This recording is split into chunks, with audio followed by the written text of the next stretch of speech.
नमस्कार दोस्तों, आप देख रहे हैं HW न्यूज और मेरा नाम है सोनू कनौजिया।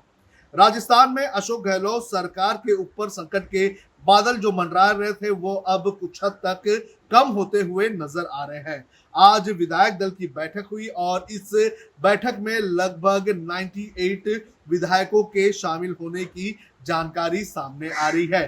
कहा जा रहा है कि अशोक गहलोत के पास इस वक्त बहुमत है और उनकी सरकार को गिराना संभव नहीं है। जानकारी के मुताबिक आज जो विधायक दल की बैठक हुई है, इस बैठक में अशोक गहलोत के नाम का प्रस्ताव भी पास हो गया है। यानी कि जितने विधायक इस बैठक में आए हुए थे, इन सभी विधायकों ने अशोक गहलोत के समर्थन की बात कही है। ऐसे में सचिन पायलट की मुश्किलें बढ़ सकती है कि सचिन पायलट का यह कहना था कि उनके पास कांग्रेस के लगभग 24 से ज्यादा विधायक हैं, लेकिन जिस तरह से विधायक आज इसे मीटिंग में आए हुए हैं, उनसे लगता है कि सचिन पायलट के पास महज 15 विधायक ही हो सकते हैं। आज इस बैठक में क्या हुआ ये भी हम आपको बता देते हैं, लेकिन सबसे पहले आपको बताते हैं कि बैठक के बाद क्या हुआ। बैठक के बाद एक बार फिर से राजस्थान में रिसोर्ट पॉलिटिक्स शुरू हो चुकी है। आपको बता दें कि आज जब ये बैठक हुई तो इस बैठक में जितने भी विधायक शामिल थे, उन सभी विधायकों को इस वक्त एक रिसोर्ट में ले जाया गया है। इस बैठक के बाद लगभग 4 बसें आई हुई थी और इन चारों बसों में विधायकों को बैठाया गया और सभी विधायकों को एक रिसोर्ट में लेकर जाया गया। गहलोत सरकार को इस बात का डर है कि अगर ये विधायक बाहर जाते हैं तो हो सकता है कि इन विधायकों को तोड़ने की कोशिश की जाए, और इसी के डर से अशोक गहलोत ने और कांग्रेस ने सभी विधायकों को एक रिसोर्ट में रखने का फैसला किया है। गहलोत के समर्थन में प्रस्ताव पास। आपको बता दें कि आज जो विधायक दल की बैठक हुई है, इसके अंदर लगभग 98 विधायकों के आने की जानकारी सामने आई है और कहा जा रहा है कि इस बैठक में अशोक गहलोत के मुख्यमंत्री होने का समर्थन करने का प्रस्ताव रखा गया था और इस प्रस्ताव को जितने भी विधायक वहां पर मौजूद थे, उन सभी विधायकों ने जो है मान लिया है और इसे पास कर दिया है। और इस हिसाब से अगर देख लिया जाए तो अशोक गहलोत की सरकार यहां पर बचती हुई नजर आ रही है। हालांकि ये दावा किया गया था कि अशोक गहलोत के समर्थन में 107 विधायक है, लेकिन बैठक में 107 विधायक नहीं पहुंच पाए। आपको बता दें कि लगभग 15 विधायकों के साथ सचिन पायलट इस वक्त दिल्ली में है। पार्टी के खिलाफ जाने वाले विधायकों पर होगी कार्रवाई। आज जो विधायक दल की बैठक हुई है, इस बैठक में ये भी कहा गया है कि जो विधायक एंटी पार्टी एक्टिविटीज में शामिल थे, उन विधायकों पर भी कार्रवाई की जाएगी। यानी कि निशाना सचिन पायलट पर भी हो सकता है, क्योंकि सचिन पायलट को एक नोटिस भेजी गई थी जिसके अंदर सरकार गिराने की आरोप की जांच की जानी थी। और जिस तरह से आज इस मीटिंग में ये कहा गया कि जो विधायक एंटी पार्टी एक्टिविटी में शामिल थे तो उन पर कार्रवाई की जाएगी, तो हो सकता है सचिन पायलट पर कार्रवाई करने का मन भी बनाया गया है। जो विधायक बैठक में नहीं आए उन पर भी होगी कार्रवाई। आपको बता दें कि इस बैठक में जो विधायक, जो कांग्रेस के विधायक शामिल नहीं हुए हैं, उनके खिलाफ भी कार्रवाई होगी, ऐसा कहा जा रहा है। आपको बता दें कि आज जब ये बैठक बुलाई गई थी तो उस वक्त कांग्रेस की तरफ से एक व्हिप जारी किया गया था और कहा गया था कि सभी विधायकों को इस बैठक में शामिल होना होगा और अगर कोई विधायक नहीं आता है तो उसके ऊपर कार्रवाई होगी। अगर कोई विधायक अपने नहीं हाजिर होने की सही जानकारी या पुख्ता जानकारी नहीं देता है तो उसके ऊपर भी कार्रवाई की जाएगी। पायलट के लिए पार्टी के दरवाजे खुले हैं। आपको बता दें कि आज इस बैठक के पहले जब कांग्रेस नेता रणदीप सिंह सुरजेवाला जयपुर में थे तो उस वक्त उन्होंने मीडिया से बात की और मीडिया से बात करते हुए उन्होंने ये कहा कि सचिन पायलट के लिए कांग्रेस के दरवाजे पूरी तरह से खुले हैं।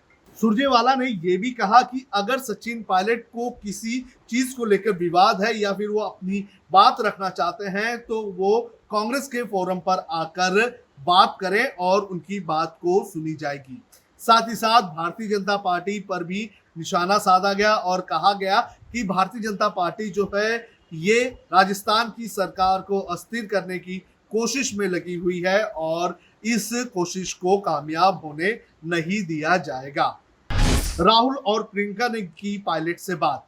आपको बता दें कि सचिन पायलट जो इस वक्त नाराज हैं तो उनकी बात लगातार कांग्रेस के आला नेताओं से हो रही है। जानकारी के मुताबिक राहुल गांधी और प्रियंका गांधी से भी सचिन पायलट की बातचीत हुई है और लगातार दोनों के बीच बातचीत का सिलसिला जारी है और सचिन पायलट को मनाने की कोशिश भी की जा रही है, लेकिन अब तक कुछ सामने नहीं आया है। बीजेपी में शामिल नहीं होंगे पायलट। आपको बता दें कि सचिन पायलट ने आज सुबह कुछ मीडिया हाउसेस से फोन पर बात की थी और फोन पर बात करते हुए सचिन पायलट ने ये कहा था कि वो भारतीय जनता पार्टी में शामिल नहीं होंगे। आपको बता दें कि रविवार को ये खबरें आ रही थी कि सचिन पायलट जो है वो लगातार भारतीय जनता पार्टी के वरिष्ठ नेताओं के संपर्क में हैं और हो सकता है कि वो कांग्रेस को छोड़ भारतीय जनता पार्टी के खेमे में शामिल हो जाए, जिस तरह से हाल ही में ज्योतिरादित्य सिंधिया शामिल हुए हैं। लेकिन उन्होंने फोन पर यह साफ कर दिया कि वो भारतीय जनता पार्टी में शामिल नहीं होंगे। लेकिन इसका मतलब ये नहीं है कि कांग्रेस की राह आसान हो सकती है और वो कांग्रेस के साथ रह सकते हैं। खबरें ये भी आती रही है कि सचिन पायलट हो सकता है कि अपनी अलग पार्टी बनाए और अपनी अलग पार्टी के साथ वो चुनाव लड़े। तो फिलहाल सचिन पायलट कांग्रेस में रहेंगे या बीजेपी में रहेंगे या अपनी अलग पार्टी बनाएंगे, ये अब तक साफ नहीं हो पाया है। अब तक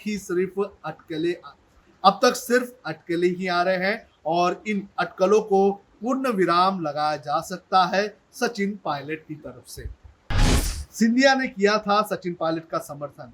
आपको बता दें कि इस पूरे मामले को लेकर ज्योतिरादित्य सिंधिया ने एक ट्वीट किया था और ट्वीट करते हुए ज्योतिरादित्य सिंधिया ने ये कहा था कि सचिन पायलट जैसे जो युवा नेता हैं उनकी कदर नहीं है कांग्रेस में और कांग्रेस उनके ऊपर विश्वास नहीं कर रहा है और यही कारण है कि जो ये युवा नेता है उनकी हालत इस तरह से हो रही है और इनकी इन हालातों को देखते हुए मुझे दुख हो रहा है। जानकारी के मुताबिक सचिन पायलट और ज्योतिरादित्य सिंधिया के बीच लगभग 3 बार बात भी हो चुकी है, लेकिन इस वक्त इन दोनों नेताओं ने क्या बात की है ये अब तक सामने नहीं आया है। लेकिन हाँ, हलचल हो रही है और हलचल में क्या होगा ये देखना बेहद ज्यादा जरूरी है। क्या है राजस्थान का सियासी गणित, आपको बता देते हैं। राजस्थान की कुल विधानसभा सीट है 200 और कांग्रेस के पास 107 विधायक हैं। भारतीय जनता पार्टी के पास 72 विधायक हैं और यहां पर बहुमत के लिए 101 विधायकों का समर्थन होना जरूरी है। लेकिन कांग्रेस की अगर बात करें तो कांग्रेस को इस वक्त अपने 107 विधायक के अलावा 13 जो निर्दलीय विधायक हैं उनका भी समर्थन हासिल है। तो इस हिसाब से अशोक गहलोत के पास 121 विधायकों का समर्थन हासिल है। लेकिन अगर इसमें से अगर 24 विधायक जो सचिन पायलट के खेमे के बताए जा रहे हैं, अगर वो यहां से इस्तीफा दे देते हैं तो हो सकता है कि सियासी गणित बदल जाए। 121 में से अगर 24 विधायक कम होते हैं तो ओवरऑल जो संख्या होगी, जो बहुमत का आंकड़ा है वो भी कम हो जाएगा और उस आंकड़े के मुताबिक भी अशोक गहलोत की सरकार बहुमत में रह सकती है।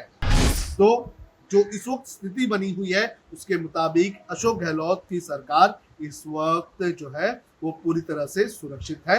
लेकिन ये राजनीति है, राजनीति में कुछ भी हो सकता है। 24 विधायक अगर इस्तीफा दे देते हैं और जो इंडिपेंडेंट विधायक है वो भी अगर अशोक गहलोत को छोड़ देते हैं तो अशोक गहलोत की सरकार अल्पमत में आ सकती है और इसका फायदा भारतीय जनता पार्टी उठा सकती है।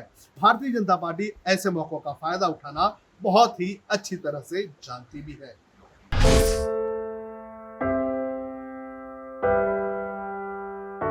हमारे घरों में भी बच्चे होते हैं जो हमसे प्यार दुलार की आस करते हैं, हमारा भी जीवन साथी है जिसको हमारे ड्यूटी से घर आने का इंतजार होता है। हमारे घर में भी एक बूढ़ी माँ है जिनके लिए आज भी हम ही आंखों के तारे हैं। लेकिन हम हमारे घरों में नहीं हैं। आपकी सुरक्षा में कोई कसर न रहे, इसलिए हम अपने प्रियजनों से दूर हैं। हम में से ही कुछ तो अब इतने दूर जा चुके हैं कि वो वापस अपने घरों को लौट भी नहीं पाएंगे। हमें गर्व है कि हमारे कंधों पे मुंबई शहर के नागरिकों की सुरक्षा की जिम्मेदारी है। हमारे जज्बे और बलिदान को व्यर्थ न जाने दे। इस संकट के समय में आप घर पे रहे, सुरक्षित रहे।